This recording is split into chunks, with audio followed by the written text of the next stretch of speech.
know what? Let's bin that off there, because I think it's gone a little bit sideways. Buttons. Many buttons.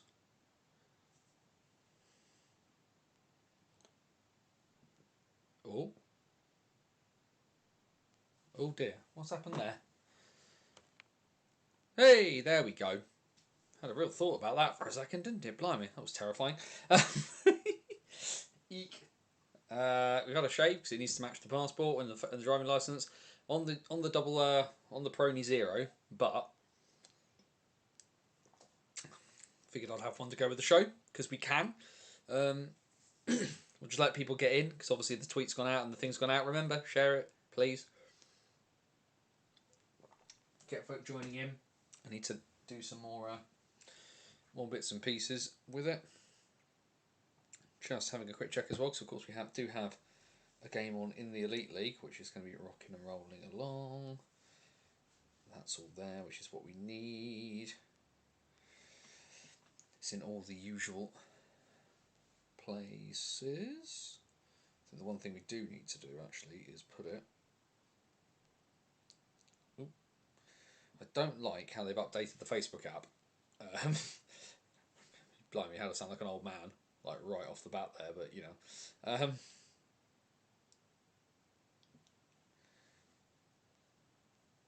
What we need to do is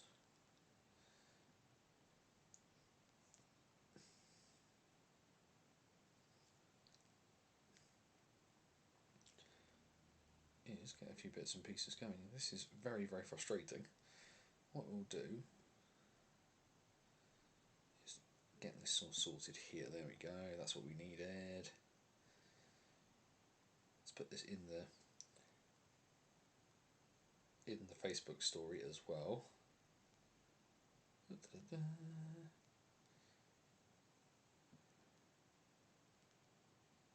Just get a few bits and pieces going. Stream is live. Right, time is ticking on. So let's do that. Kick that in there. But yes, a few bits of news doing the rounds, which obviously keeps us all entertained and all very, very happy. Let's do that quickly, just to make sure that's actually straight. Let's make sure that everything else has worked. Does appear to be working. Thank you very much. I knew I could rely on you, Mr. Day. Otherwise, because we're just about to talk about that momentarily, because of course, been a bit of a week for folk for hockey fans in Glasgow. Let's just make sure that that's still working, because there's a lot of bits and pieces going on. Let's turn this down as well, so that's not going to explode. Blimey, it really is frustrating because the algorithm just doesn't quite seem to be getting all the way out, but it's fine. We've sent out the bits and pieces. Let's get rocking and rolling, shall we? Guys, gals, and the gender fluid, and all beyond the binary. It is Wednesday, it is 8 PM, and welcome back to the BOTW What's Current stream. My name is Anthony Russell, here to take you through the weird, wonderful, and wacky world that is British ice hockey. We cover the lot of it, from the top to the very bottom, from Belfast to Bradford, Leeds to Lee Valley. We leave no stone unturned. We have a look at the Elite League, the NHL National Division. We look at Division 1 and Division 2 in the north and in the south. We look at the SNL. We look at the WNIHL. If it's a senior hockey played in Britain, we will have a look at it. Hope you're all doing well on this Wednesday evening, back where we belong. Plenty to talk about as well over the next sort of 60 to 90 minutes or so. So thank you as well for joining us back here on a Wednesday, because of course last Wednesday night I was very busy. We will talk about that momentarily. It's been a week, shall we say? Like I say, it was a lot of stuff crammed together. Fortunately, I've had this week off of the 9 to 5, and I've got Hockey Excursion 2026 incoming at the end of the week, which we will talk about momentarily. What we will do as well, first we're going to have a sip of this, and then we will do the little bit of housekeeping that we need to do. Bannersonthewall.wordpress.com, your number one website for all things related to British hockey, of course. Follow my journey commentating on the Elite League from high atop the Guildford spectrum. In the Box Thinking is your piece that gives you a bit of an insight as to what it means to commentate on the top level of ice hockey in this country, as well as we break down the game that I have commentated on from the Guildford spectrum. And you are spoilt for choice over the last week or so, because it was 4 games in 8 days for me. Guildford against Fife, Cardiff, Belfast, and most recently from Sunday night, Nottingham. That went out yesterday. So there's all of those to go and check out. There's a couple of video ones, a couple of written ones as well. Bit of a rocky one for the Flames, so those 4 home games in the space of just over a week, with 2 wins and 2 regulation defeats into the bargain, as well as losing on the road in Nottingham, somewhat symptomatic of Guildford's season. But you can go back and check out all of that over on the website, as well as other bits and pieces. Whenever I get the chance to go see the Basingstoke Bison play, it means the return of Running with Her. That was our long-term series when the Bison were our sole focus on the website, but they've been back this year, and I've managed to make it to a couple of games. So you get those as well. And of course, Hockey Excursion means that this coming weekend, next week, we'll see the return of Banners on the Road. It was 2 years worth of Banners on the Road pieces where Basingstoke were operating off beyond the mist, out of sight, and it meant that was what every game was an away game for me for the most part. But that's all there over on the website, bannersonthewall.wordpress.com. And then of course there's all the usual spiel we need to give you on YouTube. Head down into the description for the links to all of our social media. We're on Facebook, we're on X, we're on Blue Sky. There's the link down there as well to our virtual busking hat at buymeacoffee.com/BOTW. Never going behind a paywall, but things cost money to do, so it'd be great if you could, if you like what you see and you want to contribute to help keep the lights on, keep the wheels turning, please feel free to do so. Link is in the description. And of course all the other YouTube spiel. Subscribe to the channel if you haven't already. It's more than just a What's Current stream. There's plenty of interviews and bits and pieces on there for you to check out as well. And we know we love our catch-up folk, our folk who watch the show after the fact, to catch up on all of the news. But if you're live, you do get the extra bonus of the chat. Questions, comments, thoughts, feelings, anything that pops in your head you want to chat about whilst we are talking through the last week or so's worth of British hockey, feel free to do so. All we ask is that if you do use the chat, please remember to follow the golden rule here at BOTW. Rule number 1, DBAD, don't be a dick. Be respectful of other people's thoughts and feelings, and we will have a jolly good time. Right, so where do we start? It's been an eventful couple of days in British hockey. There is a fair bit to talk about. What we'll talk about off the bat, though, is like I say, Hockey Excursion 2026 is incoming. Of course, over the lifespan of Banners on the Wall, the last nearly 15 years or so, I've bounced and I've gone to hockey in a bunch of different countries, whether it's Canada, whether it's Austria, whether it's the Netherlands, whether it's Germany. I've been to hockey in a fair few places, but the last couple of years have seen a bit more kind of a focus of I'm going away for a weekend's worth of stuff. 2024 ended up in Berlin because I want a holiday, don't ask, but we managed to wrangle some hockey into that as well. 2025 saw me go to Bristol and Deeside, which was getting to a couple of places I had not been before, but I wanted to go to as well. Managed to see the Billingham Stars fans up in as they came to North Wales. Excuse me, and get to catch all of their madness as they were celebrating winning the North 1 title. Awesome trip. If you ever need to go to Deeside, I know a really good Airbnb. And then 2026, it means on Friday, I've already checked in for the flight because that's the nature of these things these days. But on Friday, I am off to Belfast. I will be at the SSE this coming Friday night for the Belfast Giants and the Coventry Blaze. Picked it because I can fly from Southampton, which is nice where I'm based. I've never been to a game in Belfast. It will mean that I've watched hockey in all 4 requisite bits that fall under the Ice Hockey UK banner, and of course I will have been on Irish soil, which means I've watched hockey in a place that also has some auspices under the IIHA into the bargain, which will be really, really cool. I have a long-standing connection with a couple of folk who are Coventry fans. Been friends with Stu Coles and Paul Shipman for a really, really long time, so it's really, really awesome to get over and see them. And Blaze fans, don't worry, the last time I watched a Blaze game away as a neutral, you won the league title, so that bodes well. We're going over there, going to get some hockey in, going to go see the Titanic stuff, going to try and get some football.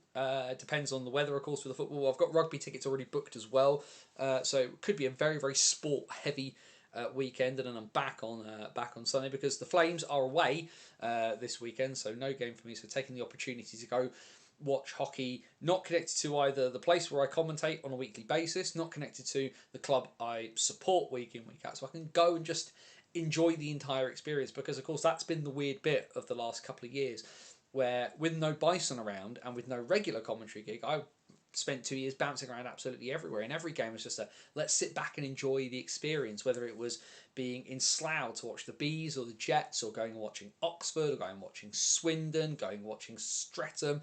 And crazy, of course, to think we've got Streatham versus Slough in the cup final again, given what an awesome game that was the last time those two sides came together and did that. But yeah, it should be a really, really awesome trip. Obviously, going to document the hockey side of it. I don't think many of you will be interested in my watching of Northern Ireland football. You might be. I might put bits on the Twitter though, rather than write that up. But there will be a Banners on the Road from Belfast versus Coventry for my first visit to the SSE. But yes, news though, of course, in Belfast, talking about the SSE, of course, we did have news out of Belfast in the last couple of days that Marcus Ericsson, the one of the oldest players. He was the oldest player in the elite league for a period of time until David Booth came along. But he has left the Giants by mutual consent, family reasons taking him back to Sweden. He has already signed on with Neuköping-based side Vita Hästen for the next 2.5 years. He signed a contract until the end of the 27-28 season. Vita Hästen are in the Hockey Ettan, which is the Swedish third tier. That is a tier is split into a north and a south. Vita Hästen are in the southern tier. They are currently top of that southern section of the Hockey Ettan, making a run at promotion to the Allsvenskan and adding a really experienced player with a lot of experience in the Allsvenskan, and a guy who's spent a long time playing for Vita Hästen in the Allsvenskan, in Marcus Ericsson. It's a big feel-good signing, as he's obviously headed home to try and balance family life and hockey into the bargain. Ericsson, when I watched him and commentated on him, really, really impressive player.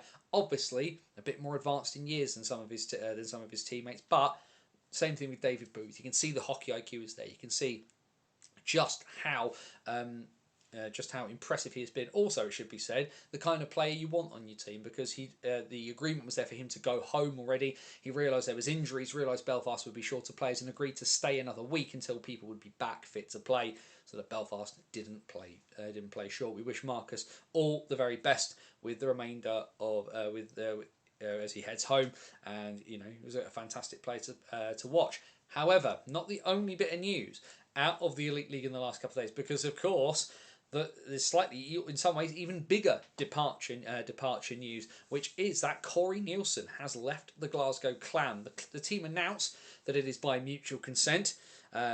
Given the amount of time that Celtic and Rangers have sacked managers over the years, I think the Clan were just feeling left out. I'm always slightly suspicious when clubs say mutual agreement. However, that's what they told us. But it means that at the moment, the Clan are currently playing the Nottingham Panthers in the Elite League. Assistant coach Mike Surrant is in charge in the interim until a permanent replacement is found. I would not be surprised if Surrant didn't take over the reins for the remainder of the season. And it's going quite well. If you haven't looked in the chat, or you're just listening, as we're talking now at 8:15 on Wednesday evening, the Clan are leading the Nottingham Panthers, one of the title-chasing sides, by 2-0 at the end of the first period. Colton Pullman and Jason Fram have the Clan 2-0 to the good after 20 minutes at the Braehead Arena. Now, obviously, this comes in the wake of this open letter that came out from a section of the Clan fan base into the bargain. If you want a really angry response to it, I recommend going and watching A View from the Bridge from yesterday, the Belfast podcast, because Patrick Smith was not impressed by this. I must confess, I feel I take a slightly more diplomatic aspect to it, in that the fans feel that the organisation have put too much focus on the experience of coming rather than the on ice bit at the moment. And I think whilst I think Patrick has put too much emphasis on one side of the argument, because Patrick is also right. They've recruited poorly by the looks of it, and things haven't worked. But also as well, why have they recruited poorly? Is it because the organisation's focus is on stuff that the fans think doesn't matter as much? And certainly in a city like Glasgow, where if you think about football, football's the biggest sport in our country, and Glasgow as a city, whether you are from the green and white side or the blue side of Glasgow, that city dictates pretty much the tempo of the sport in Scotland. And therefore, fans in Glasgow feel that given the backing that they have, the ownership that they have, and given the facility that they have, that they should be much more in a conversation when it comes to things at the top end of the table. And as they very clearly are not, then they obviously things were a little bit unsettled, and the fans speaking out and saying, "Oi, we need to refocus our energies here and look more towards this than this." And I don't necessarily have an issue with that. There is also the slightly parallel track as well of, there is a slightly parallel track of also as well that, you need to recruit better into the bargain. A rod was slightly made for their own back. Who replaces Nielsen in the immediacy? I know I was going to talk about it. I know Jamie's put it in the chat already, and there is news, of course, that GB head coach Pete Russell has left his role as the head coach of EC Rote Teufel Bad Nauheim. Bad Nauheim have not had a great season so far in the DEL2. They are staring down the barrel of needing to go into the playdowns, which would see them, if they lost in the playdowns, would see them relegated into the Oberliga, the third tier of German hockey that is split north and south. Geographically, given where Bad Nauheim are, they would fit more naturally into the Northern League, which if Bad Nauheim went into with the usual backing they have, I believe the technical term is they would piss over that league at speed. So it would be interesting to see what happens there. I don't venture that Bad Nauheim actually end up getting relegated, but clearly as well, things not working there. Pete Russell, of course, has a few bits to focus on, one of which we'll talk again about in a bit. But a lot of people immediately are trying to put two and two together. Now, it's worth noting that whilst he is Scottish, Pete Russell is based in the south of England now with his family for the most part. So we will see what happens on that front. It almost feels like a bit too easy of a solution. Would Glasgow want to go back to that well one more time? I personally am leaning more towards the idea that Sarant takes the reins until the summer and they spend some time looking for a more long-term replacement on that front. But yeah, Bad Nauheim not having the greatest of years, it must be said. However, Pete Russell, like we said, we have had tonight the roster announced for the European Cup of Nations, the next tournament that is being hosted in Edinburgh. Not this weekend, but the following weekend. We will just very, very quickly tap a few bits on here on the old phone and try and get up the roster, because I don't immediately have it to hand, and I didn't have it loaded into the graphics that we'll use in a bit. Great, very nice hockey. There we go. I and a lot of MKL fans will certainly take Pete Russell back in MK. I can understand that, but I do not think, given Pete's track record of coaching in the top flight in Britain and the top flight in higher levels in Europe, I would be very surprised if Pete Russell comes back to MK if he is still GB head coach. Let's have a swig of that, shall we? There we go. Yum yum yum. Either way, the full roster announced tonight for the IIHF European Cup of Nations. That tournament, of course, taking place from the 5th to the 7th of February, so not this weekend, but the following weekend. A 4 netminder roster of this. Ben Bounds, obviously understandable, and Jackson Whistle, so both of GB's traditional starters called into the squad that wasn't there in Poland.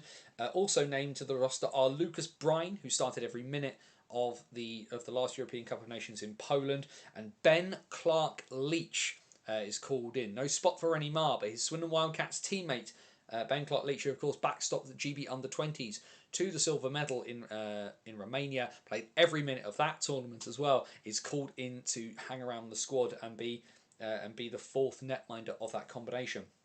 Defence-wise, David Clements, Nathaniel Halbert, Jake Hayward, Chris Inglis, Rhodes Mitchell-King, Alex Rimko, and Josh Teklo are called up on the back end. Really excited for Rhodes Mitchell-King. I do think he is slept on given his quality for the most part. Rimko as well. Of course, there's been a lot of talk about Rimko. I'm just quickly pulling up his bits and pieces because I cannot remember for the life of me the team that he is playing for in Slovakia. Dukla Michalovce in the Slovak Extraliga. Now, they're not having the greatest of times, but he's played 17 games in the Extraliga this year and is a -2 in the under-20s league for Mitcha Lovechair. He's 27 games played, 2 goals, 9 assists for 11 points, 55 penalty minutes, and a -21. Early goal in the second period for the Clan. They lead 3-0 and a second of the night for Jason Fram. He's going very, very well. On that front, Mike Surratt might be talking himself into a job faster than he thought, it should be said. But yes, otherwise, just another quick look at the forwards then for the GB squad. Ivan Björkley Nerdstrom gets a call up for the first time to GB. Not surprised given some of the nature of the youngest of this squad. Finn Braden, Brindley Caps, Johnny Curran, Bailey Harewood, Jack Hopkins, Liam Kirk. No surprise to anybody. I assume Kirk will probably captain the side. Sam Lyne, Patrick Larkin, Austin Mitchell King, Logan Nielsen, Sean Norris, and Josh Waller are the forwards named to GB. I can see in the chat there as well. Very surprised Steele and Martelli got snubbed, though as Jamie has pointed out, Martelli's only just back from concussion protocol, and therefore his participation kind of makes sense. But yeah, so a couple of what the GB dubbed their next gen call ups. So Jake Hayward is obviously in that bit as well. Rose Mitchell King and Alex Rimco in there too. Hayward and Rimco both part of the GB under 20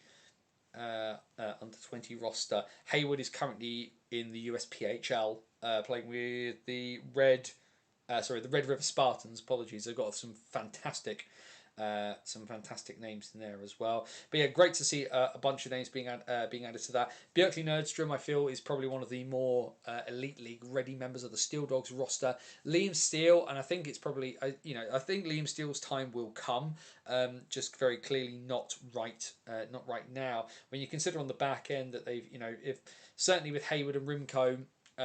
Both doing pulling up trees overseas and doing bits and pieces like that, and stylistically, where Steele would kind of fit in, especially with Halbert and Mitchell King and Hayward and Rimco in the side. It's about having that sort of space for him. The other name that I'm very pleased to see in there, Finn Braden. I know the folk in Billingham are going to be absolutely cock-a-hoop at another Billog trained guy making the GB national side. Of course, Rob Dowd, for those of you who aren't aware, the captain of the Sheffield Steelers, is a Billingham boy, and they go on about Splat all the time. But obviously, a very interesting and again a slightly augmented roster. Definitely not the finished product of what we will see come the World Championships in May. But the opportunity again for some guys who've had a crack at the GB roster before in Poland in the last European Cup of Nations who want to get a look here. And obviously some guys who miss out. But Martelli will have his time. You have to think his time will come when he's fit and ready to go. Steele, I do think again his time will come, and it's a case for these guys of pushing on at club level and really, really showing their ability to do so. Liam Steele's not had tons and tons of time with the Steelers this year, but you do think that if he can show and he can kind of dominate at a national division level, given how well the Dogs are doing in the main, that the opportunities will come for him. Should be said, for an alcohol-free beer, it's one of the better ones, the Peroni, it must be said. Also, because it's really easy to get a crate from Costco.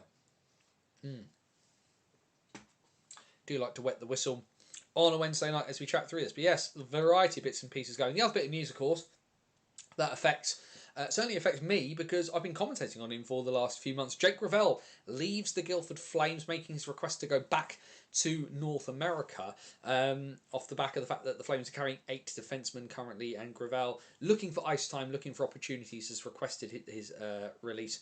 So it looks like he will be heading back to North America. I can't lie. I've been looking at the ECHL transactions page today to see if he showed up. He has not yet. It just didn't quite work out for him. There was a bit. I think there was an expectation maybe that he was going to put up more points, and of course it's been a very tough year in Guildford. A lot of injuries, a lot of disruption in the lineup as a result. And Gravel has been solid, not spectacular, but very, very solid. Clearly a very capable defenseman, and very clearly can play at elite league level. But I think the issue for Gravel is just that logjam for the top minutes. Charlie Curty is injured at the moment, but when he comes back in, he will go straight back into the top 4. You've got this pairing of Jamal Watson, who started the year with the Flames, and Jonathan Racine, who was bought in. And Racine has instantly been a massive improvement in the Flames D, and that pairing of those two together works really, really well. Marcus Teesink is in the form of his life right now, the Elite League's leader in block shots. which then kind of leaves you with a few other bits and pieces. You've got Travis Brown, who for me I don't think gets the enough credit for just how good he is. Ben Solder, of course, is on the roster too. Sean Connery has been injured and is now coming back. So, you know, and with a 20-man limit on the bench roster, one of the things I hate about the Elite League is the fact how short the bench is. But the thing with Gravel is a first year pro, wants to play, and he is taking the opportunity to go elsewhere and do that. I wish him all the very, very best. He is, of course, lumbered with the fact that I commentated on his first professional goal, but either way, all the very best to him as he moves on to the next stage of his career. And we shall, I think, have a moment to look at the results when everything loads up from the last week or so, because of course we ran on Friday night because of me commentating last Wednesday, so there was one game on whilst we were chatting,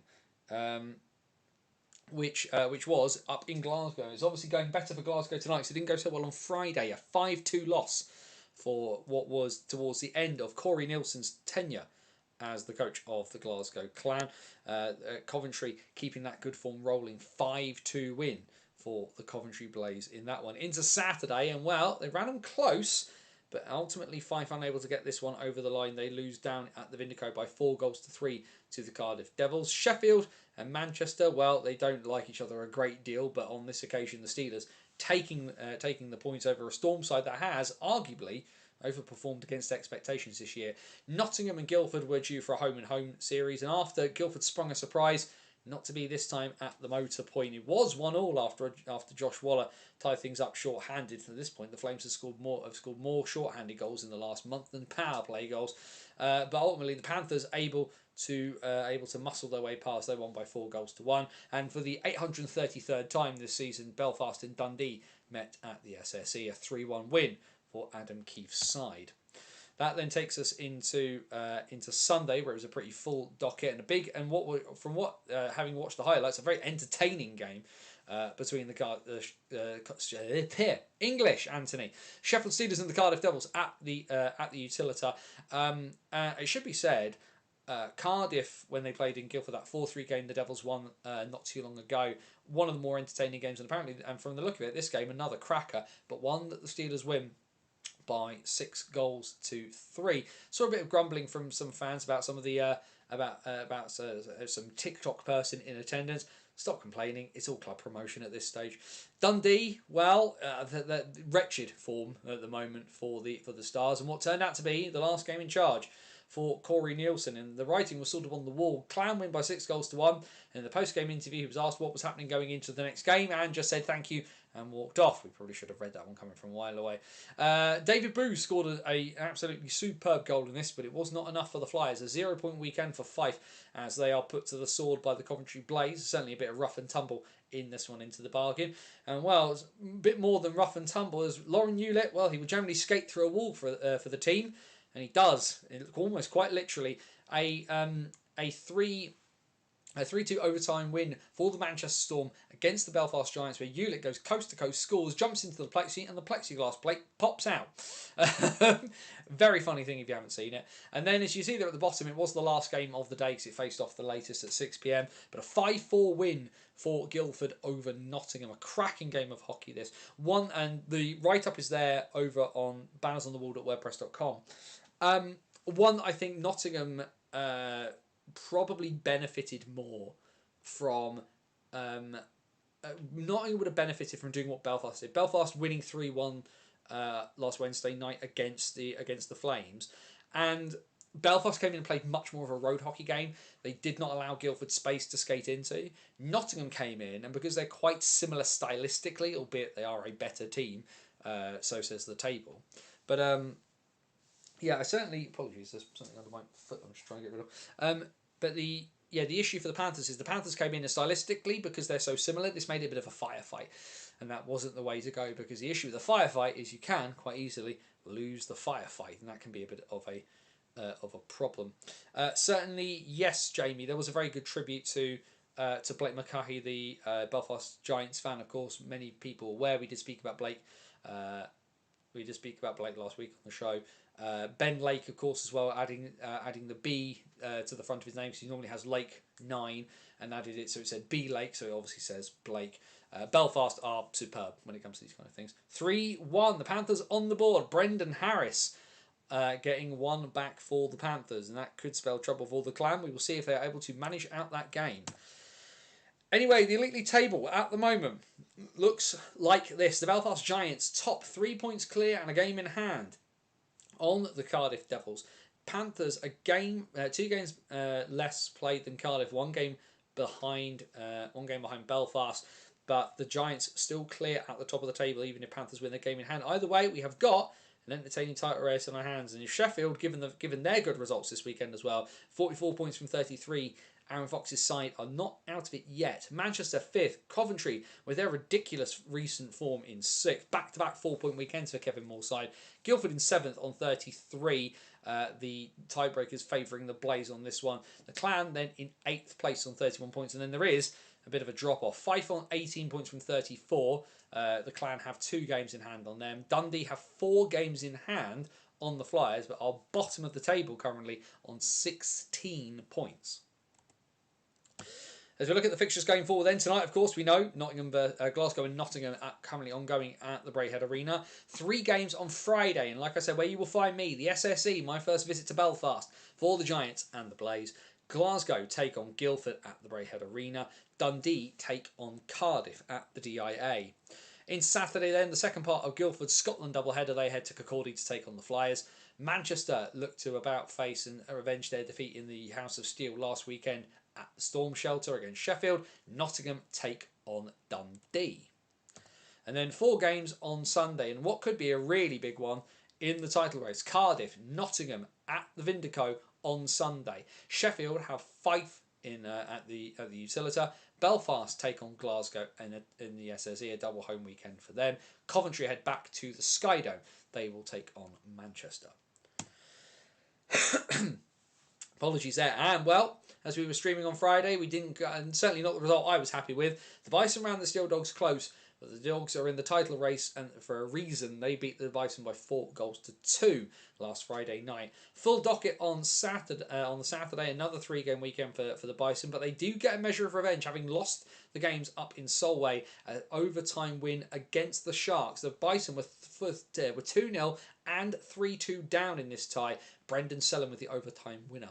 Peterborough get with a 4-2 victory away at the Sapphire against the Romford Raiders. Leeds getting themselves back on the horse. They beat Telford by 4-2. Certainly a game that a lot of people were looking forward to. Could Milton Keynes have a response in Swindon against the Cats? And the answer is not on this occasion. The top of the table, Swindon side, keep pressing on. They would beat MK by 5-3. And Hull with a solid 6-2 victory down at the Pound in the southwest over Bristol.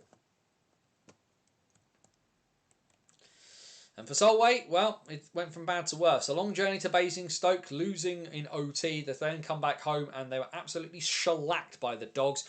The Dogs switching off at the end and giving up a few goals. But an 8-3 win for Sheffield, and a lot of disquiet amongst some Solway fans on social media. Hull did the double over Bristol as the 2 teams headed back to the Welshman's First Hull Arena. 7-4 win for Matty Davis's side. MK managed to muscle their way past Basingstoke. A second 4-1, the second 4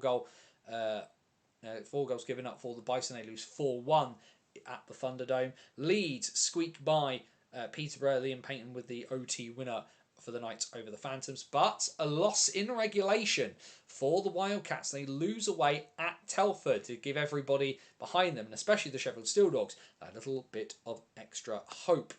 A 4th goal for Glasgow. Daniel Tedesco, assisted by Robert Lakovic, 2 former Guildford guys on the score sheet there for the Clan, as they are certainly giving the Nottingham Panthers a bit of a headache. The National Division table at the moment, though, looks like this. And even with that defeat, Swindon still very much in the driver's seat. 61 points from 37 games, a 5-point gap over the Dogs with 2 games in hand. Leeds have a game in hand over Swindon and 3 games in hand over Sheffield. They trail the Dogs by 6 points. Peterborough in 4th, Telford in 5th. Hull, MK and Romford are on the inside looking out, albeit the Pitbulls are level on points and games played with the Raiders. The Bison are a game back of both teams and 2 points behind, meaning if the Bison win that remaining game in hand over Romford and Bristol, they could put themselves again firmly back in the playoff picture. And Solway aren't out of it either. They have, however, played 2 games more than Basingstoke and a game more than Romford and Bristol. They trail the Bison by 1 and Bristol and Romford by 3. But then, of course, as is our custom here, our National Division match graphics provided by the fantastic Max Van Mullen, GB Under-20 silver medal winning netminder. 1 game on Friday, and there is the other Nell Classico, the Battle of the South between the Basingstoke Bison and Swindon. They will meet on Friday night in Basingstoke. And then the Bison actually have a Saturday off for the first time in a while. I'm sure they will enjoy the rest. Either way, the rest of the league is rocking and rolling. Bristol take on Romford at the Pound. MK versus Leeds at the Thunderdome in a game that the Lightning will definitely want to make a statement in. Sheffield versus Peterborough up at Ice Sheffield. Solway take on Telford, and then Swindon take on Hull down at the Link Centre.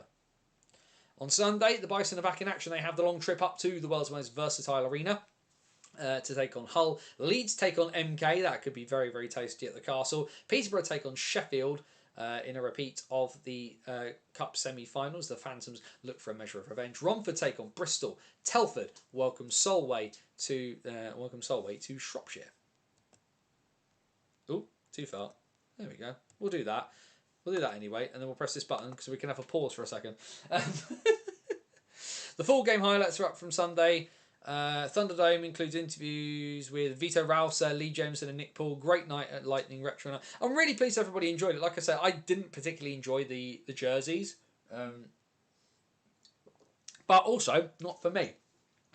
So not a big issue on that front. But really glad. And the thing is that for all I could say about what the jerseys look like, etc., etc. MK is a long-standing team at this level of ice hockey, and it's great that the MK with that amount of history is able to have a retro night under the Lightning banner and everything, and have such a great night. I'd be able to have some of those classic faces back. I've got Vito Rauser, someone who I nearly got had an interview with. We just couldn't line up dates and times, and it just kind of fell by the wayside. Nick Poole, of course, a legend of MK ice hockey. Lee Jameson, his jersey retired in MK, so the ability to have that really, really excellent. Really, really pleased that everything went off well, albeit I would have preferred a different result, it must be said. Games at MK and Bristol virtually sold out, and it should be said, for all the complaints people can make about the Barmy Army, and I think sometimes they are potentially can be a little bit precious. They travel in numbers. They back their club to the hilt, home and away. The Barmy Army. Think about the numbers that travelled up to Solway as well. And it should be, you can only credit them for doing those bits and pieces. Elsewhere, like we say, a big, win, 5 points out of the last 6 for Belfast. Nottingham slip up. Cardiff, Cardiff's losing against Sheffield. As the Steelers have another 3-point weekend. Yes, the top 4 in the Elite League are starting to pull away again. However, it does look like we are going to, have another really, really tight title race there. In the National, well, we saw Swindon slip up. And we saw Swindon slip up against Telford on Sunday. And now it's just a case of what will happen. In Sheffield are going to obviously want to try and keep the pressure on. Who will start to fall away? It does unfortunately look a bit like Leeds are. How far back are Leeds? Are they too far back now? Are we a 2 or a 3 horse race in the National Division? For me, it's feeling like a bit of a 2 unless we really see Swindon and Sheffield start to fall really badly behind at the moment. But either way, there's still a lot of hockey to be played. I know, Jamie, you've just said there, playoffs this year will be the best yet. It's certainly looking like it's going to be really, really interesting and a really close one, particularly as well when you think about those teams at the bottom end of the National fighting for it, where everybody's still very much, that last playoff slot is very, very much up for grabs at the moment, where effectively the bottom 4 are all fighting for one spot. Yeah, admittedly, if you're a fan of Romford, of Bristol, of Basingstoke, of Solway, you want your team to be a bit more locked in, but this is the joy of hockey in this country, where where the league will determine these things. The league title is obviously the bigger trophy with all things, But you get some excitement heading towards the end of the year. Can Solway get some results and sneak it in? Can Basingstoke force their way back in after being away for a couple of years? Can Bristol finally make the playoffs? Will Romford cling on and hold on? One horse race in my view, and I get that, John. I do get that, but I think the thing that makes me concerned for Swindon, the only thing that makes me concerned for Swindon, they're very much in the driver's seat here right now, but we saw what happened in the Cup semi-final, and all it will take is a couple of bad games and a couple of good games. Swindon have a 1 point weekend. Sheffield have a 3 or a 4. That has to happen a couple of times, but it's entirely possible. And the tighter things get, we've seen that in the crunch sometimes Swindon don't handle the pressure. Yes, the league is a different kettle of fish, and it's a much more of a grind in that sense, and it's who's going to outgrind the other. Slavoj Kulikov has fallen short of the league title for a long time. He never got there with Peterborough, losing out in 2018 to the Bison on the 5th tiebreaker. But all it takes is for Swindon's grip to loosen ever so slightly, and the Sheffield Steel Dogs could very easily, in my opinion, still end up as National Division champions. It's a 2-horse race for my money rather than a 3-horse race. But Swindon's still very much in the box seat. We'll see what happens in terms of Ben O'Connor as well. Ralph Sesenis cost Phantoms the game on Sunday. Yep, obviously taking a major penalty. That's Slash. A very petulant, unfortunately for Ralph, a very, very archetypical penalty for him in a poor moment. That's ended up, as you say, ended up costing them the game. But this is the risk when you sign Ralph's. It does the output overweigh the concerns, and for the most part, he's actually not been terrible. When you think of some of the stuff he's been done in the past, it could have been a lot worse. Swindon have a history of ballsing things up. 0-5 tells you all you need to know. It is a different kettle of fish, though, Jamie, in those one-off games at Coventry. I think that's the only thing we have to say there, is that this is a very, very different kettle of fish, because losing those kind of one-off games, there's no redemption. Whereas Swindon, like say, they've lost in Telford on Sunday, but they've then got away at Basingstoke, away at Basingstoke on a Friday night against a team that is struggling for consistency, dying for a playoff spot. Then against Hull, who again another team struggling massively for consistency, and then they've got Sunday off. So there's a lot to it's a different kettle of fish, because then you can kind of pinpoint more about what you need to do where. One-off game, you have to go all in right at that minute, and if your tactics don't work, you can blow it. It is a much it's a much different kettle of fish in that sense, because also as well, like Sheffield have got to do their things separately. It's not Swindon versus Sheffield head to head. It's Swindon and Sheffield running their own race against each other, and you don't know where the Steel Dogs are going to slip up either. And they almost slipped up against Basingstoke. All things considered, the Bison hung around for a really long time and didn't go away. So, it needs to be it needs to be said. These things can still happen. For me, it's still very much in the hands of the Wildcats. We will see what happens going forward on that note. I am excited to see what happens on that front. I think the National Division looks really, really interesting. I think the Elite League is looking very, very interesting as well. Would be nice, I won't lie, to from a personal perspective, to be able to commentate on Guildford qualifying for Nottingham would be really cool. But I think as well we can probably see that the Flames are staring down the barrel of not having the right to choose their home game, and they will more likely be playing on a Saturday than a Sunday, unless they end up against one of the arena teams who have to play Saturday first, and we will see what happens on that.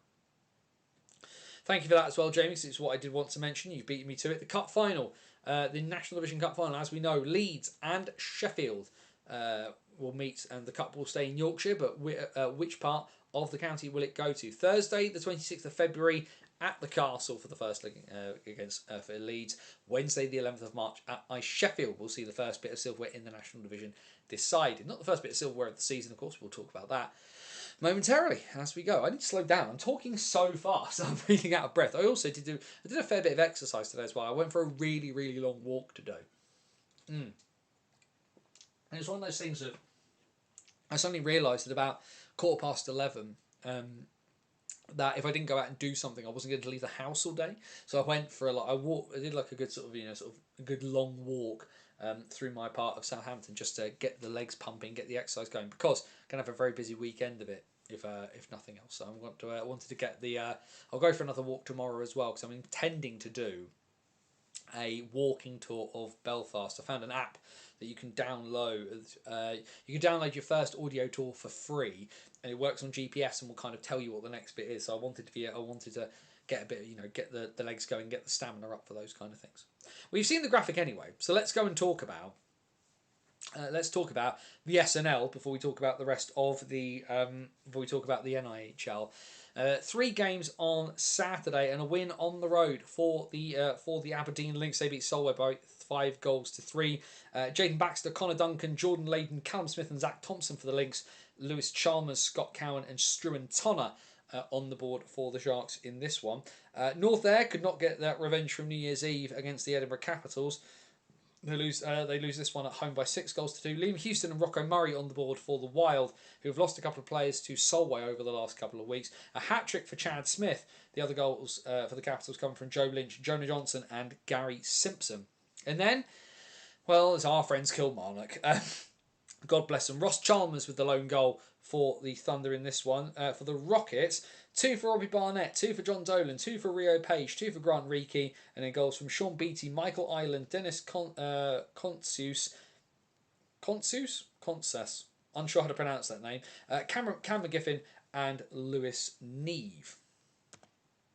And then the 2 games on Sunday, not to be a double-header weekend for the Rockets, albeit seeing John Dolan fight at 43 years old was pretty impressive. But the Pirates win at Braehead by a score of 4-3. 2 goals for Jamie Crawford and goals from Craig Peacock and Chris Turley for the Pirates. Sean Beattie, Jack Henderson and Sam McCluskey on the board for the Rockets. And then Whitley went to town against Aberdeen. It was not to be a maximum weekend for the Lynx. They get battered at Hillheads by 11-3. A 4-goal night for Phil Edgar for the Whitley Warriors. 2 goals as well, each for Kyle Ross and Cam Ware. Ethan Dunn, Harry Harley and Callum Queenan with the other goals for Tony Hand's side. Jaden Baxter, Connor Duncan and Jordan Layden with the goals for the Lynx. So the table then, as it stands, Whitley still just needed to keep the pressure on and need to keep winning. They are a point back of Edinburgh, but the Capitals with 4 games in hand over the Warriors. Dundee's decent weekend has them still very much on pace to try and do some damage there as well. 2 games in hand on Whitley, only a point behind. They played 2 games more than the Capitals and trail the Caps by 2. Paisley in 4th, followed by Kirkcaldy, Aberdeen, North Ayr and Solway. Our friends Kilmarnock there in the still bottom of the table. Now, as we will find out, still in the Goose Egg Club. 20 games played in the league, lost their cup games, 20 defeats in the league, 33 goals scored, 245 conceded, a goals against of minus 212. It's a goals against average as a club of 12.25. Yeah, let's go back there. I'll keep pressing the wrong buttons. We will then, in that case, let's have a quick look at the rest of the NIHL. And we'll start after I've had a beer. Just going to have a swig of this, actually. Because North 1 had some interesting bits in it this weekend, which we will talk about. First game, though, on the docket, as you can see there, a big overtime win for the Hull Jets. A close run thing where Leeds were 4-2 to the good with just over 6 minutes to play before Hull came roaring all the way back. Cohen Taylor and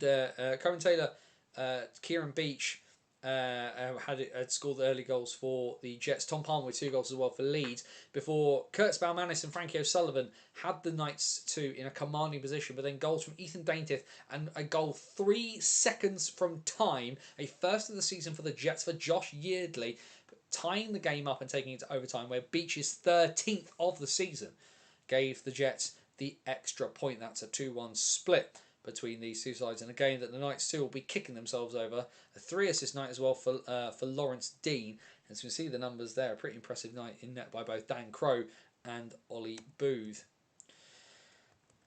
It's been a bit of a tough run for Solihull over the last couple of weeks. They seem to lose Matt Maurice to the Telford Tigers, and it's all gone a bit by the wayside. It was always going to be tough going up to Blackburn, and they were a goal ahead inside 26 seconds through Nicholas Otterson before Blackburn eventually turned up. 3-3 after 26-20. Andy McKinney let that last for about 23 seconds before Blackburn eventually pulled away and finished off the job. 8-3 win for the Hawks over the Barons. A hat-trick for McKinney on the night. 2 goals from Adam Barnes. The other goals coming from Dylan Hullaby, Liam Charnock and Sam Zajac. A hat-trick for Otterson, seeing all the goals for the Barons. And then, your eyes do not deceive you. It is there, live and in living colour. If you hadn't seen it, if you didn't know, now you know. The Sheffield Scimitars, in their 26th game of the season, have stepped away from the Goose Egg Club. Kilmarnock stand alone as the only team across senior British men's hockey to not register a win in competitive competition. Sheffield 5, Widnes 2. That last goal by Jake Scott is an empty netter rather than an even strength goal. Now, it should be said, there was a member of the Widnes Wild in this game did suffer a medical emergency. The game did continue. The medical emergency happened at the end of the first period with the scores tied at one apiece, and obviously did have some effect on Widnes as a roster. Now, it should be said, I have spoken to a few folk today. The player in question, who hasn't been named in Widnes' bits and pieces, is all right. He's back at home.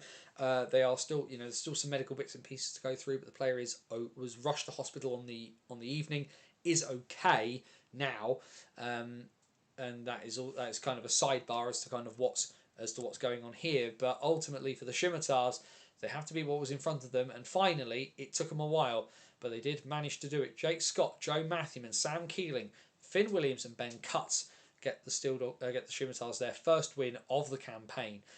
Flynn Massey and Tristan Grimshaw on the board for Widnes. And then it did not carry on into the next day. However, Sheffield gave Deeside a little bit of a scare before Deeside turned on the Jets and smashed their way through. As you can see, though, just past the half-hour mark, it was tied at 3 apiece, and Sheffield were 4-3 up, heading into the third period before a 6-goal third period from Deeside. As we just go down there, what's this game? This is game 19. So this is game 25 of the league campaign for the Deeside Dragons. You see there 2 goals from Jake Witkowski, who has now hit 50 goals for the year. 2 goals as well from Reece Edwards. Other goals coming from Matt Wainwright, Ryan Jones, Charles Phillips, and Ross Kennedy and Daniel Svadiyevs.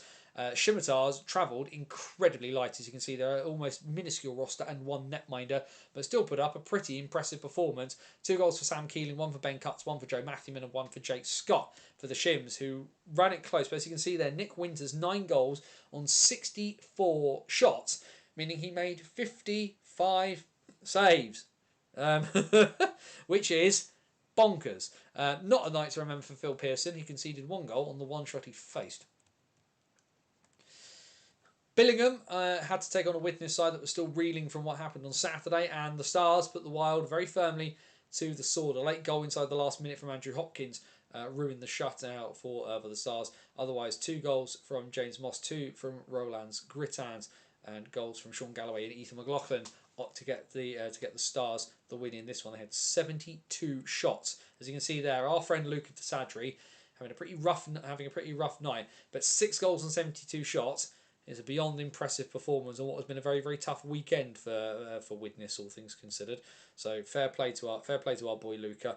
We hope everybody is all right. Phil Lee has left Solihull. Blimey, I missed that, Lee. So thank you very much for updating there. 4-1 Clan, end of second. Can Nottingham find an answer there? Solihull, though, like I say, a bad weekend for them. Battered by Blackburn on Saturday and then losing at home to Hull on the Sunday. Corey Goodison with the lone goal for the Barons. Kieran Beach with 2, David Uranox and Felix Sorensen with the goals for the Jets. The Jets 4-1 up by the 40-40 mark and then just managing out the rest of the third period. But a pretty solid 5-point weekend for the Jets, and a big weekend for Dan Crowe as he settles into life in Hull. Elsewhere, it was late heartbreak for the Nottingham Lions. They were 3-2 down. Tyler Somerton, of course, a former Nottingham Lion, put Telford ahead late. Jack Croston tying up with less than 2 minutes to play, but a goal just over 31 seconds later from Tom Byrne, his 6th of the season, meant the Tigers stole the points on the small pad at the NIC. This was after Nottingham were 2-0 up in the first period. As we can see there, goals for the Lions from Regan Kidd, Toby Fisher and Jack Croston. 2 goals from Taylor Stanton, 1 from Tyler Somerton, and the other, as we say, the game winner from Tom Byrne, getting the victory for Jason Silverthorne's side. Upcoming weekend then in North 1. 3 games on Saturday. Hull take on Sheffield as the Scimitars look for win number 2 at the World's First Versatile Arena. Solihull take on Deeside at Hobbsmoat Road. Leeds welcome Widnes to the Castle on Saturday night. Into Sunday, Sheffield welcome Leeds to Sheffield. That's a 4:50 face-off up there. 5:15 over in Queens Ferry for Deeside versus Telford 2. An early run of the Cup final in North 1. Billingham welcome Nottingham up to the Forum. Widnes take on Sheffield looking for revenge on Merseyside. Blackburn are the last game of the weekend. They take on Hull at 6 p.m. Just look then at the table very quickly. As we can see, Blackburn still very much in command. Deeside and Telford both qualify for the playoffs. Both teams on 56 from 25. Should make an absolutely cracking cup final between these two sides. Deeside hold the better goal difference at the moment. Leeds slowly creeping up on Nottingham. They have a game in hand over the Lions and trail them by 6. Well, a bit of a tough one for Solent, and a bit of a back and forth battle against a side that we need to probably start paying a bit more attention to. They've been a bit up and down at times this season, have the Swindon Wildcats too.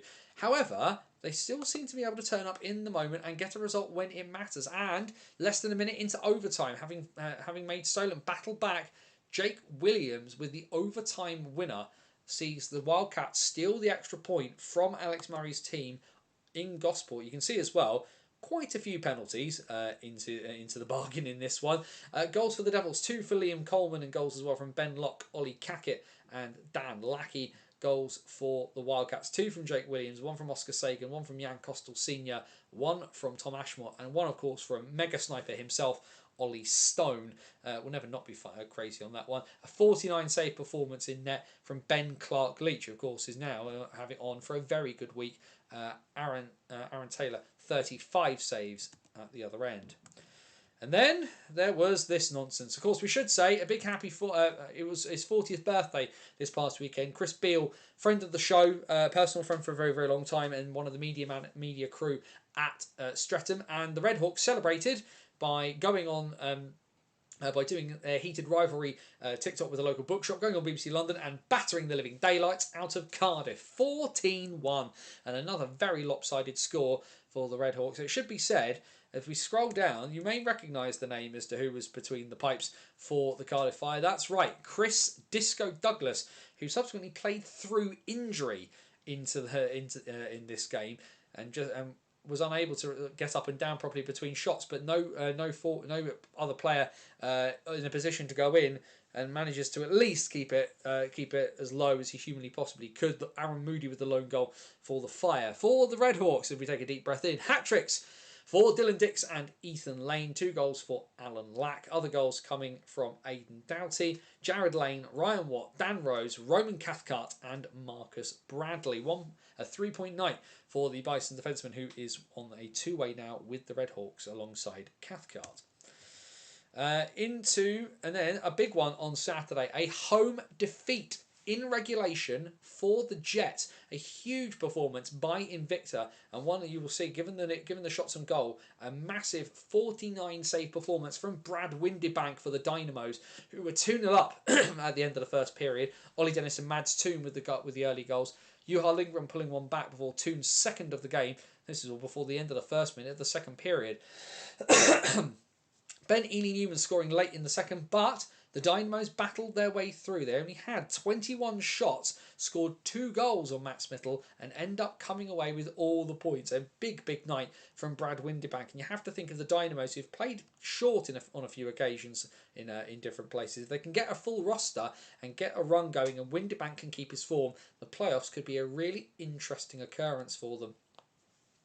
On Sunday, well, a win for our boy Max van Mullen and the Romford Buccaneers. They beat the Solent Devils by 6-3 over at the Sapphire. Of course, though, as you may have seen, not a good night for Solent Devils captain Callum Perella-Fox. A hit giving him quite a nasty injury where he's ended up with a pneumothorax. He's got a punctured lung and I do not know whether he's back at home as of this point, but he certainly was in hospital in Romford. I know a GoFundMe has been set up for Callum because he's obviously unable to work outside of bits and pieces. We, of course, along with everybody else across British hockey, send Callum our best. As someone who's watched the Devils a fair bit over the last couple of years at different times, Callum Perella-Fox is a tough man, and and so hopefully he will be able to rattle his way through this. The Buccaneers as well able to add in a few of the National Division roster into this. A hat trick for Joe Tomalin in this game for the Bucks. The other goals for Tom Wilson, Shea Wilmore, and as you can see there, TJ Anderson roped into playing for the Bucks on this occasion. There's a ringer of all ringers at that level. Liam Coleman with 2 goals. Alex Murray with the other for the Devils in this one. As you see, our boy Max, well, he only made 17 saves on 20 shots. We maybe won't look at the numbers too hard, but a good job by the Buccaneers to kind of to hold the Devils at bay. A 33 save performance for Aaron Taylor. And then in the final game of the Challenge Cup, the Extra Cup competition, and well, it just wasn't to be for Invicta. Streatham with the win, and with the win they secure the first piece of silverware in South 1 for the season. The Dynamos lost every game of the Challenge Cup, but a win would have taken it away from Streatham. The Redhawks, however, doing the business on the night, and they claim the Challenge Cup. As you can see, the Dynamos, incredibly short roster. What have we got there? 3, 4, 5, 6, 7, 8, 9... 10 outskaters for Invicta on Sunday. A bit of a tough one there. Both goals for the hosts coming from Aaron Connolly. The goals for the Redhawks in their victory: Dan Rose, Danny Ingoldsby, Dylan Dix, and Aidan Doughty. 2 there. Apologies for Dan Rose on the night. Brett Shepherd getting the nod in net. Nikolai Duval making 59 saves on the night. No trophy. So there was a competition, and Streatham lifted an invisible trophy because. Fine. The Wildcats got their win on Saturday on the South Coast. They could not do the business at home, however, against the Chelmsford Chieftains. A 5-2 win for the Essex side over Wildcats 2. Another game that was pretty close. And it was 2-2 heading into the last 10 minutes before that extra little bit of quality from the Chieftains. And new import Ewan Morrison getting himself on the board. For this one, having recently joined from having been playing over in North America. Josh Poole and Will Harding with the goals for Wildcats 2, as Poole has now made his move into South 1 permanently, is my understanding, with the Cats. As we said, Ewan Morrison, Tom Saw, Ollie Baldock, Halden Barnes, Garner, Cam Bartlett with the goals for the Chieftains. And the last game of Sunday, well, the last time they played them, they went into double digits. Not quite as ruthless with the scoring this time were Slough, as they got some points on the board after their defeat against Invicta. They win by 6-0. A scoreless first period, 0-0 after 20 minutes at the Vindico in this one before Slough eventually turned on the style. The Fire managing 9 shots, Slough having 69, meaning Matt Smithell made a 9-shot shutout.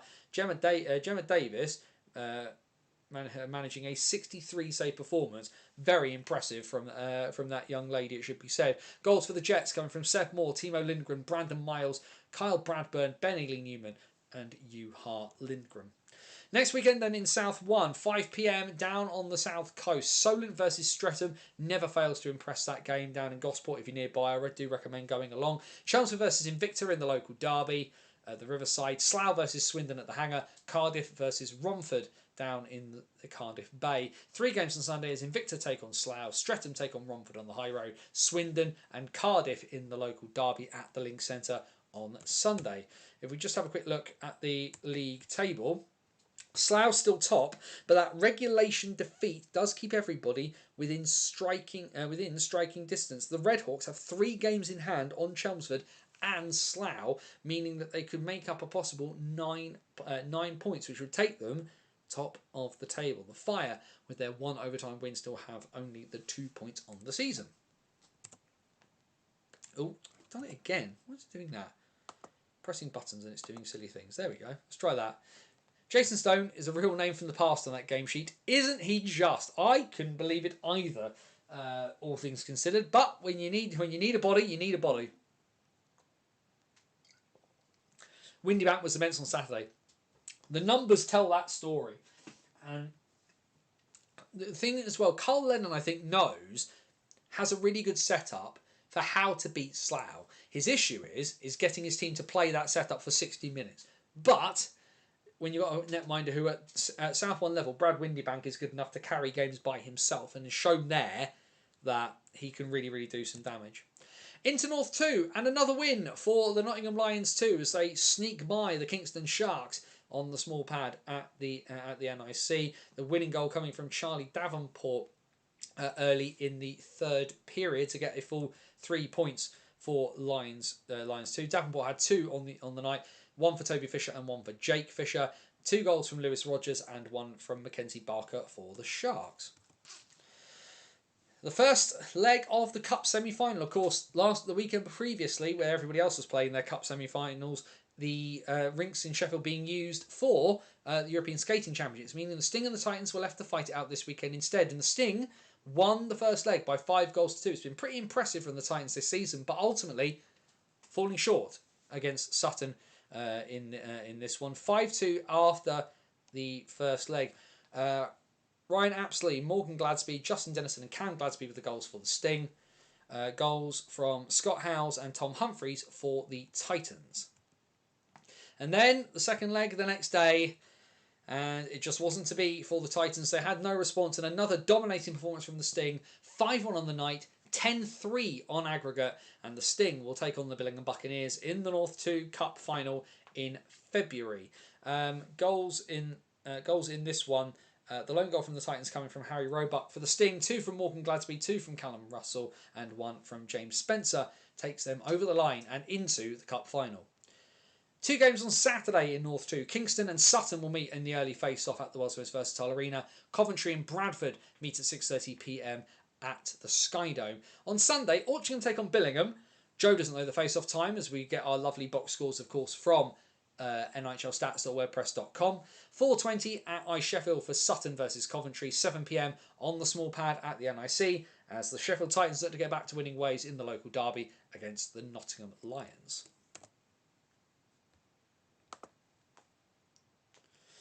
And then South 2. Eddie Joseph Memorial Cup action on Saturday, and a pretty full barn at Alexandra Palace that saw the Haringey Huskies get their way past the Chelmsford Warriors. Been a tough year for Chelmsford, not been able to get many wins on the board, but a back and forth seesaw battle that eventually saw Haringey get their way through. Jaden Bulkar in the end with the game-winning goal. As you can see there, 2 goals inside the last 2 minutes, and a pretty crazy one. 4-4 at 54:09 before Haringey eventually win by 6-5. As we mentioned, Bulkar with a goal for the Huskies. The other goals come from Martin Jazz, Robert Rayner, Ryan Payne, Courtney Grant, and Carl Etuazim. Yeah, I'll get the words out of my mouth. Chelmsford Warriors goals coming from Lewis Shelton, Josh Fall, Vaughan Quilter, Sam Austin, and Robbie Dowell. Of course, our friend Petr Cech in goal.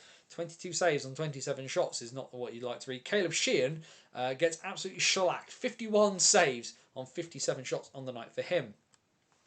Elsewhere in the league on Saturday, the Battle of the Capitals, London versus Cardiff, and a big win for the Cardiff Canucks away at Lee Valley. A 9-3 victory for Trevor Hendricks' side, as they very firmly put the Lions to the sword. Of course, a Canucks side that's been bolstered by a few signings in recent weeks, including Bobby Reagan, who had a hat trick in his first full game in Canucks colours. 2 goals to 1 from Zach Shanahan, as well as goals from Ewan Davis, Lewis Hall, Halliwell, Carter Lloyd and Jaden Ford. 2 goals for Cole McCluskey and 1 for Alex Nozinov for the Lions in this one. And well, they keep going, they keep rolling along. 15-0 in the league are the Peterborough Phantoms 2 with an 8-3 victory over the Slough Spitfires. Phantoms were 5-0 to the good in the 22nd minute before Slough pulled it back to 5-3 just after the half-hour mark before Peterborough decided we're not doing this nonsense and pulled themselves well away in the end and got the comfortable victory. A hat-trick on the night for Nathan Pollard. 2 goals for AJ Herring. Goals as well from James White, Leo Markey and Connor Pollard for Phantoms 2. Goals from the Spitfires, 2 for Ed Cave Humphrey and 1 from Sam Hemmings-Marr. MK Thunder have started to turn things around ever so slowly. They are now, after this win, officially 500. 7 wins, 7 defeats, albeit they do have a few wins, a few defeats in extras, getting them some points on the board. But they won by 7 goals to 3 against the Solent Junior Devils at the Thunderdome. As I said, it just feels like now it took them a little while to settle, but the Thunder are slowly starting to grow into life in South 2. 2 goals for Marks Canis and goals as well from Sam Pickard, Sam Purcell, Josh Hickman, James Bryan and Josh Black, with the Junior Devils on the board thanks to Oscar Evans, Trey Meacham and Riley Panther. As we can see there as well, Tyler Campbell, who we've mentioned on the show quite a few times before, 52 saves. It's a whale of a time sometimes in South 2. On Sunday in the league, well, Chelmsford had a pretty impressive performance in the cup, in the Eddie Joseph Memorial Cup on the Saturday, and they just got battered to high heaven on the Sunday by the Guildford Phoenix. Of course, Guildford with the second leg of their cup semi-final upcoming this weekend at home as they will take on Invicta. They've got the Kent side to come. The Essex side get absolutely shellacked into the bargain. 2 goals from Jared Vigar, who was recovered from getting 1 punched by the look of it. Sean Reynolds, Josh Sherrington, Josh Abbott, Nick Minhinnick and Harry Wright with the other goals for the Phoenix. Josh Fall with the lone Chelmsford Warriors goal in this one. Oscar Minton, of course, who we do like to keep an eye on. 28 saves for him. Alexei Koklov with a 42 save performance at the other end. And then into Sunday, a 6-point weekend. Well, sorry, a 5-point weekend, sorry, I can count. 5-point weekend for the MK Thunder. And a shootout win for them. A huge weekend for the Thunder in the context of getting points and making sure they can have some good form heading towards the playoffs. Rob Oxley, with the shootout winner, gets them the extras over the Bristol Pitbulls. Hayden Hagar and Caden Hughes with the goals during regulation time. And yes, you can see there, it was announced during the week, Henry Kavaka, who spent a fair bit of time with Telford bouncing, mostly playing with the North 1 side, but now back in Milton Keynes, of course, son of former Peterborough import Antti Kavaka. His dad as well coached the Thunder for a very, very long time. Back in Thunder's colours and already making an immediate impact is the Finnish-born defenceman. As we can see here, though, it should be said, Morgan Parsons, 59 saves on 60 shots. Hell of a weekend, and then ended up losing. Hockey is cruel sometimes. And then in the Eddie Joseph Memorial Cup, the Slough Spitfires back, given a kicking in the league by Peterborough, but able to turn it around on Lee Valley in the cup on the Sunday. Spitfires 3-0 up early in this one before eventually winning 6-3 over Lee Valley, who kept it close but just couldn't get this one over the line. A very short Lee Valley bench travelling down to Slough. Their goals coming from Ollie Davies, James Scott Joseph and Matt Hamilton. Goals for the Spitfires, a hat-trick for Alex Rossum, 2 for Aaron Edworthy and another goal on the weekend for Felix Hemmings-Marr. As you can see there, the big game on Saturday out of the two, the second leg of the cup semi-final between the Guildford Phoenix and the Invicta Mustangs, of course. No prices for guessing who they will be playing in the final. Guildford lead 3-1 from the first leg that was played down in Kent. Lee Valley take on Bristol at 5:30 in North London. On Sunday, Solent versus Guildford in Gosport. It will depend on what Phoenix side you get, I suppose, depending on the result the night before. Bristol take on Slough down in the southwest. Chelmsford versus MK. And then one game in the Eddie Joseph Memorial Cup will be at the Ox Pens. The Oxford Rising Stars versus the Haringey Huskies. We didn't look at the table in North 2 because of the cup semi-final being the big important thing there. But there is the table in South 2 following all the results. Guildford into the playoffs as well, officially qualified alongside Phantoms 2. The ball very much still in Peterborough's court. 2 points ahead of the Phoenix and with 2 games in hand, and Peterborough undefeated in all competitions so far this year. Cardiff are a fair way back of Guildford, but pretty impressive. 2 games in hand over the Phoenix, and very much locked into third. Invicta and Haringey on 27, MK now on 26. It does feel like the Thunder, though, if they get a real good run of form going, if you think that if the playoffs started today, it would be Cardiff versus MK, and that sounds like a really, really interesting tie. Invicta versus Haringey as well in the quarterfinals would be amazing stuff. Must say, I wouldn't fancy Chancellor's chances against Peterborough. Sorry, Warriors. Press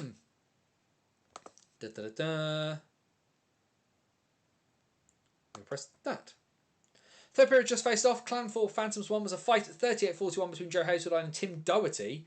Why is Joe Hazeldine fighting Tim Doherty? Of course, Joe Hazeldine, Nottingham boy, fighting against the Panthers, which is always going to be interesting. Matt Alfaro getting a roughing call. Where's my phone? It's in my pocket. There we go. Just going to quickly look at the game sheet there. Let's get rid of that.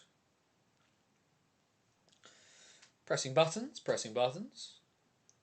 Jets have put up a video of training because, of course, they have. Let's get this up, because then, if nothing else, we will need to get up the notes that Andrew sent me about the WNIHL. Ready for our bit there, yeah. So that's where that is at the moment. Yeah, I think the Clam, 4 defeats in their last 5. The Panthers have 3 wins out of their last 5, of course, losing on Sunday against the Flames. Right. Oh, we'll put that down. Got too many things in my hand and I'm not thinking straight. Let's get this all sorted.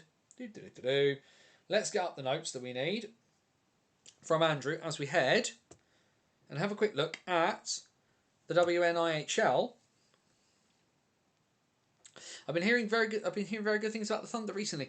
It just feels like at the beginning of the year they hadn't quite adjusted to the level, and now they know what to expect. Now they kind of had to wade in and take a few knocks and take a few licks and get knocked down before standing back up again. And it really feels like they've turned a corner now. This is what we wanted out of the Thunder, and I think maybe we were a little ambitious to want it straight away. They needed to kind of adjust, because it is a very different game between South 1 and South 2.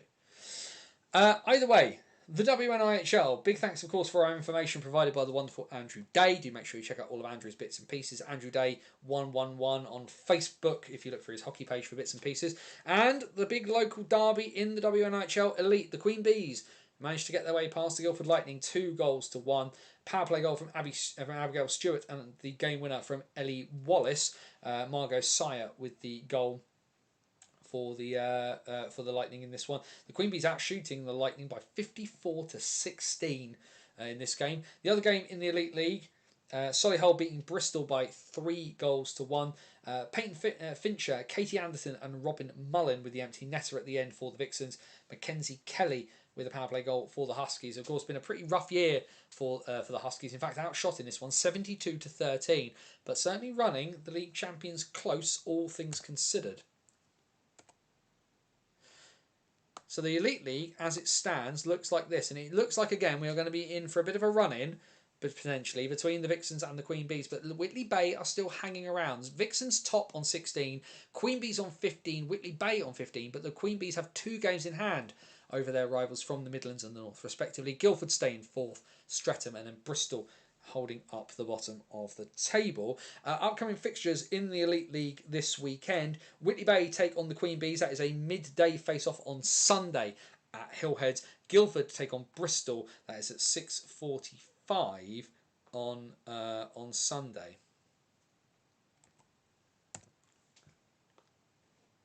Just making sure the graphics are going on. It's being a bit slow. There we go. Buttons are good. Into WNHL 1 North, Widnes with the 3-1 victory over the Nottingham Vipers. We don't know the Vipers' goal scorer. We do know that Lee Skillen, Emma Dutton and Victoria Connolly with the goals for the Widnes Wild. And then the Scottish Derby was a real square go, a real set 2, but a 10-5 victory for the Caledonia Steel Queens over the Solway Sharks. Maya Beretta with a hat-trick, 2 goals for Katie Trachtenberg, Hannah Brockenier with 2 goals as well, and then other goals coming from Beth Diaz-Schoon, Jess Bridger and Claire Turnbull. hat-trick for the Solway Sharks from Cassie McGregor, Michelle Croucher and Emmy Duffy with the other goals there. North 1 at the moment, the Kingston Diamonds still top. The Steel Queens, though, with that victory are up to 17 points and very much on the Diamonds' heels, followed by Sheffield, Nottingham, Solway and Widnes Wild are at the Widnes Wild now off the mark with that victory over Nottingham. Upcoming fixtures this weekend: Solway take on Widnes on Saturday, Sheffield take on Kingston on Saturday as well at Ice Sheffield. South 1, another victory for the Swindon Top Cats, top of the table, and a commanding 5-2 performance over the Cambridge Kodiaks. Ellie Wallace with 2 goals, Mila Pironi with the hat-trick for Swindon, Clementine Chandler and Julia Maybury with the goals for the Kodiaks in this one. Kayla Doyle with the big shutout victory for the MK Falcons on the high road against the Streatham Storm. Michelle Lyle and Katie Anderton with the goals for the Falcons in this one. As we said, the Top Cats still top of the table. Firebees are on 14, followed by Cambridge and Chelmsford both on 10 points. MK, that being getting themselves off the ball, their first win of the season as they beat the bottom-placed Streatham Storm. This weekend, big local derby over in Slough on Saturday. 1:15 p.m. face-off between the Firebees and the Top Cats. And then on Sunday, 1:10 at the Link, Swindon versus Cambridge. 6:25 at the Thunderdome for the MK Falcons and Streatham Storm 2. Oh dear, apologies. Just a bit short of breath. Maybe I'm just talking too fast. It must be. North 2, Valerie. A big victory for the Kingston Diamonds 2. They beat Telford by 12 goals to 1. We don't know the Telford scorer, but a pretty busy game here for the Kingston Diamonds 2. Isabella Oswin with 4. Eva Rosé with 3. 2 from Melissa Veal, and then goals as well from Kerry Greaves, Lois Tomlinson, and Carla Clark. On Sunday, a 3-3 tie at Ice Sheffield between Shadows 2 and Whitley Bay 2. Wallace Fennessy, Tilly Rayner with a penalty shot, and Phoebe Gregg for the Shadows. Tanya Royce, Molly Walker and Isabel Johnson for the Beacons. We don't know the scorers in the other game from North 2 Valerie, but it was a 3-1 victory for the Blackburn Hawks over the Leeds Roses. North 2 Valerie, though, Beacons 2 are top with 19, followed by Leeds, Kingston, Blackburn, Sheffield and Telford are bottom. No wins for them so far. Telford take on Whitley Bay this coming Saturday. Just the one game in the North 2 Elizabeth Conference and a pretty comprehensive win over the Leeds Thorns for the Manchester Storm. They win by 10 goals to 1. Martha Bland with the lone Thorns goal. Hat-trick for Inez Brannan. 2 goals from Esme McCann, as well as goals from Alexia Davies, Hannah Waterhouse and Aaliyah Ferris. There are 2 other goal scorers. We've not got that information at this time.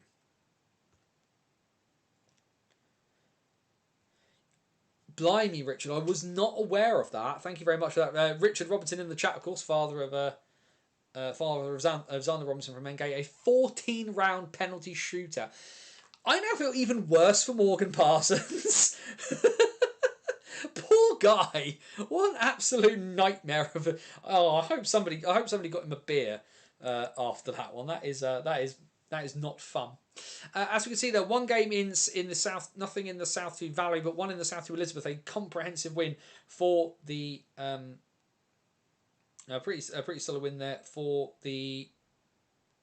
Apologies, I'm looking at the wrong thing. I'm having an absolute mare. I'm tired. I'm feeling very tired out of nowhere. So let's try this again. South 2 Valerie, Oxford 2, Haringey 1. Jodie West Attrell with the goals for the Midnight Stars. Clementine Chandler with Haringey's lone goal there, but a good win at home for Oxford. 2-2 tie between Cardiff and Chelmsford down in Cardiff Bay. Liv Taylor and Leah Cannon with the Comets goals. The goals for the Pythons coming both from Lara Miles. And a 3-2 win down in Gosport in another big local derby. Solent beat Slough by 3 goals to 2. Miranda Brown with 2 goals for the Amazons. Louise Beresford with the other goal.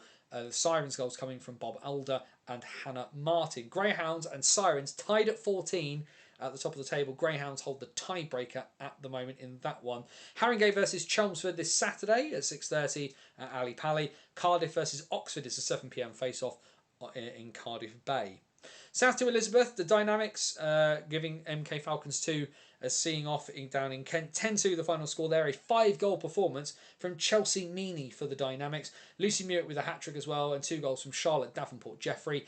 MK's goals coming from Freya Poole and Poppy Gray. The Dynamics top of the table in South 2 Elizabeth, 20 points on the board, followed followed by Coventry. Lee Valley and MK are both on 10 points. Bristol are on 4. Cambridge Kodiaks 2 are on 0. And then just looking at this, there's one fixture in South to Elizabeth. MK take on Coventry. That is on Sunday at the Thunderdome. And then just the last 2 games are both in the under-16s Northern Division, and 2 big away wins. Billingham beating Nottingham by 17 goals to 0, and a pretty comprehensive win for Whitley Bay Beacons. They win by 10 goals to 1 over. It says 10-1 on Andrew Singh, 10-0 there. Whitley Bay won either way. Under-16s North this upcoming weekend. Deeside take on Nottingham. That's at 4:30 on Saturday. And Leeds take on the Caledonia Iron Maidens at the Castle. That is a 4:50 face-off. No games played this weekend in the under-16 Southern Division, but a couple of games this upcoming weekend. Haringey take on MK on Saturday. That's at 4:55. And then on Sunday, the Midlands Wrekin Raiders take on the Chelmsford Rattlesnakes. That is a 12 p.m. face-off on Sunday. So, that means I will press that button. We have done the lot. Every game across every senior division across British hockey has been talked about in some way, shape or form. We opened the door a bit later than usual. It's been quite a lot to talk about. But we did get there in the end. Questions, comments, thoughts, feelings, anything you want to chuck in. Let's have a chat about it now. We will very, very quickly click some buttons. Still 4-1 to the Glasgow Clan in the lone game of the night in the Elite League. At the moment, as life after Corey Nielsen begins, but at the moment it's beginning quite well for Mike Surratt and the Glasgow Clan as they lead Nottingham by 4 goals to 1 in the third. Oh, dearie me.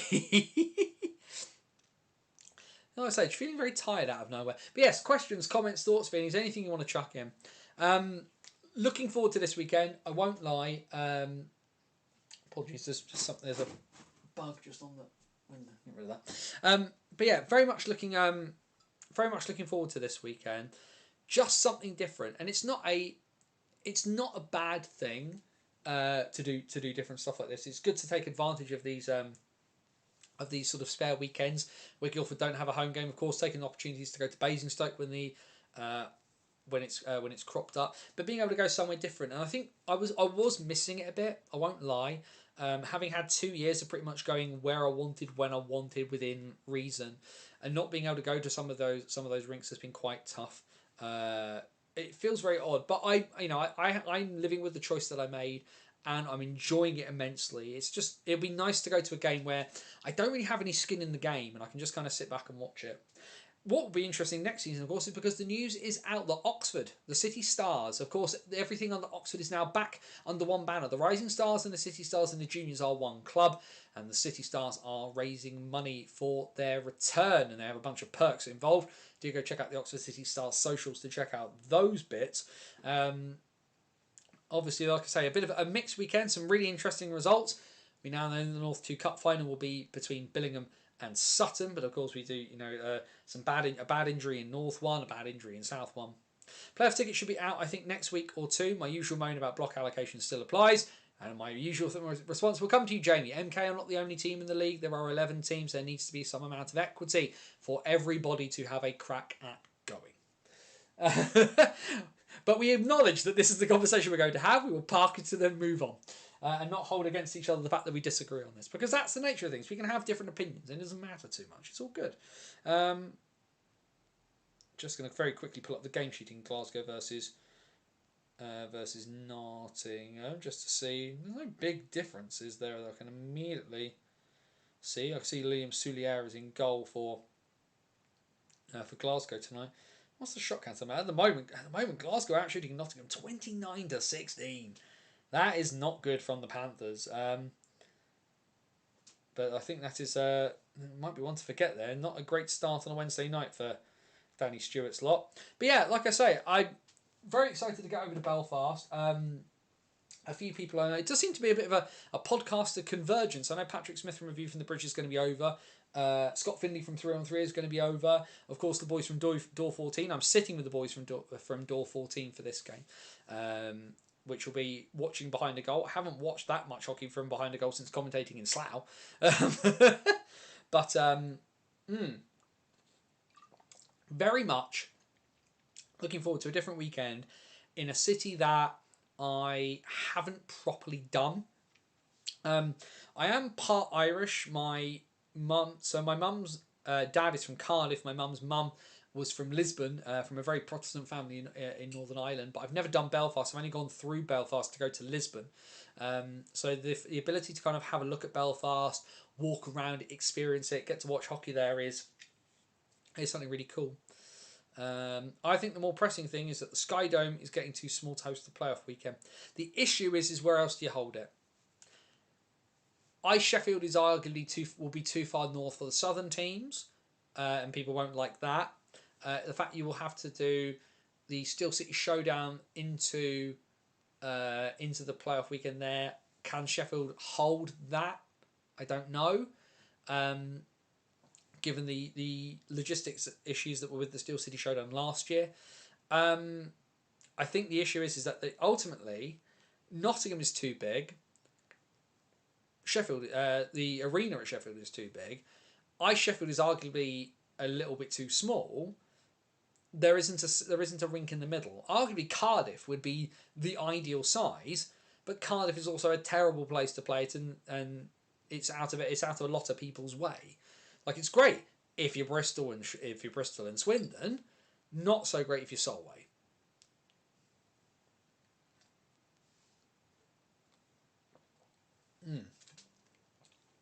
There's the issue there, I think.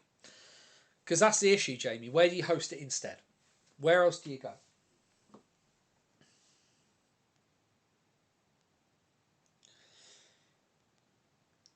Just having that moment as my bits and pieces. There's my blimey! No wonder my phone's making funny lights at me. It's because the battery's running down. But it's all right. It's at 19%. It will last the rest of the stream. But there was that sort of moment of, why is my phone looking at me slightly funny? Why is the light not coming up as much? It's because it's got the battery saver on. But yeah, some interesting games this. Certainly some interesting games this weekend. At the very certainly in the national. He says, just quickly trying to get back to his bits and pieces. MK, a big weekend for MK, because if MK managed to come out of this weekend with 3 points off of Leeds, aside from the fact it potentially kills Leeds' title hopes, just that little bit of momentum and that little bit of belief, I think, will probably do wonders for MK. From a Bison perspective, just win. That's all. As a Bison fan, just find ways to win games, I think, is all I can really say at this stage. Oh, my encoder's going a bit loopy. Press that button there. But yeah, still a lot going on, obviously. Perfect size arena for the playoffs is Braehead, but they're never going to do it in Glasgow. Coventry is the best option we have right now, says Tom. Yeah, I have to agree with the good Mr. Graham there. The issue is that where else can you hold it? I think is the problem. Coventry is the right place. Unsure where I am at the end of the year in the immediacy. I more than likely will be in Coventry, but I await confirmation of a few bits. Is the way to describe that right now. But yeah, I think probably my thing at the moment, I'm going to get through this weekend and just enjoy myself. I think it's, like I say, the thing I'm finding with commentary is it's a grind, but it's a really enjoyable grind into the bargain. So, like I say, it's hard work, but firstly it's hard work I chose to do, and secondly, the freeness I feel when I'm doing it, how much I'm enjoying it is really, really good, and it's so much fun. And like I say, it's the fact that balance out. Like, I do miss it being a little bit of a wanderer, a little bit, because I'm a bit of a wanderer by nature in terms of both wandering and wandering in that sort of sense. Like, I like bouncing around places. I love my travel, but yeah, the ability, in some ways, this will make this weekend that little bit more special, because rather than bouncing around all the time, I get a special one off to a place I haven't been before, and that's also going to be really awesome. There might be something in MK, but not until 2029 at the earliest. We would need to install an ice pad as well. 4,000 to 5,000 capacity venues being planned over the road from the Thunderdome. Well, firstly, I wasn't aware of that, so thanks for that, Jamie. That's really interesting information to hear. Secondly, yeah, it would obviously depend on putting an ice pad in there. Pretty key. Can't suddenly do the playoff finals as ball hockey. I don't think that would go down very well. Excuse me. That's the beer coming back. What I will say though is, I think last call. We are well past 9:30 at this point. You've got lives and I've got a few bits and pieces I need to do before bed. I've got a busy day of getting myself ready tomorrow, and I'm having a day out with the wife. The wife's got the day off work tomorrow, so we're having, before I scuttle off across the Irish Sea, we're having a day of we're having a day together. We'll go out for lunch and bits and pieces. Here's the thing for you younger folk who watch this show. Everyone talks about going out in the evenings, mate. Day dates are better. It's nice to go out in the evening from time to time. Don't get me wrong. Go out to a show, go see some bits and pieces. Day dates are fun. Day dates are really fun. Don't knock the day dates, is what I would say. The other thing I forgot. I did forget one thing. Just because I talked about it last week, but for those of you who haven't seen it, Cardiff's Pride jersey. For me, this is the best one I have seen. I loved the Guildford one. If you haven't seen the Guildford one, do go see this. But this might be, so far, the best one across the... If not the best in the country, certainly the best across the NIHL. I normally will leave the jersey review bits and pieces to the Door 14 hockey boys. They'll be back a week on Thursday. But that is brilliant. That is superb from the Fire. And in what has been a really tough season in Cardiff, I think we should sing their praises for whoever designed this, because this is great. Look at that. Look at that right there. Right there. That's really good. They should enjoy themselves on that one. Either way, like I say, last call, because I think we'll wrap up before too long. So just doing that usual bit of pressing a few buttons. 50th episode of Slapshot Syndicate came out today. Make sure to check them out. View from the Bridge was yesterday. Lots of stuff coming out as well. Especially as well if you're really interested. In the bits and pieces going on with Brayhead, and I'm desperately trying to pull up their podcast name.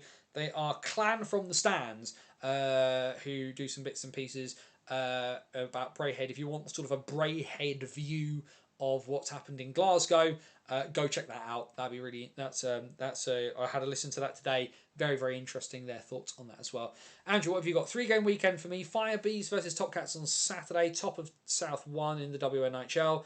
Last of the 4 games between them. 2 into the Cats, 1 for Bees so far. Free entry at Slough. Hey, if you want a free hockey fix and a big game with title implications, that sounds like a good one to go to. Sunday, trip up north. Whitley Bay versus Queen Bees and Billingham versus Nottingham. You've got to tell me, Andrew, you need to go get a Palmo from somewhere. Go find Carol. Go find Jono. If you need an introduction, let me know. Hopefully they remember who you are. But you need to get yourself a Palmo from somewhere, mate. Less said about the Caps, the better, Anthony. Yep, I was deliberately avoiding it on purpose, Jamie. Thank you. Although, the Caps did lose to the Kraken the other night. If you've not checked the socials from Russian Machine Never Breaks, the colour-changing cup that the Kraken gave out looks amazing. Might be one of the best bits of hockey merch I've seen for quite some time. Especially for a freebie they gave away. Pretty awesome. Right, I think we are going to wrap those bits and pieces up there. Bannersonthewall.wordpress.com, your number one website for all things British hockey related. I finally changed the banner wording as well, so go check that out if you haven't already. In the box thinking for my breakdown of Guildford games. Running with a herd if I managed to rock up a bicycle. But of course, this upcoming week, the return, finally, for the first time this season, of Banners on the Road. I'll break down what I see and give you a bit of a view for those of you who've never been of Belfast versus Coventry. I'll give you the inside look as to what a game is like over the Irish Sea. Hockey Stories, of course, is our long-form, in-depth content series pit that we do. History stories, personal stories from across the world of ice hockey. Lots of bits and pieces. Getting this week out of the way, and then I'll get some more work done on the next ones of those. But we are slowly creeping towards our 15th anniversary. Banners on the Wall turns 15 at the end of March. Looking forward to celebrating that one with all of you guys. Make sure you check out stuff over on the website, bannersonthewall.wordpress.com. You can head down into the description of the video here on YouTube for the links to all of our socials. We're on X, we're on Facebook, we're on Blue Sky.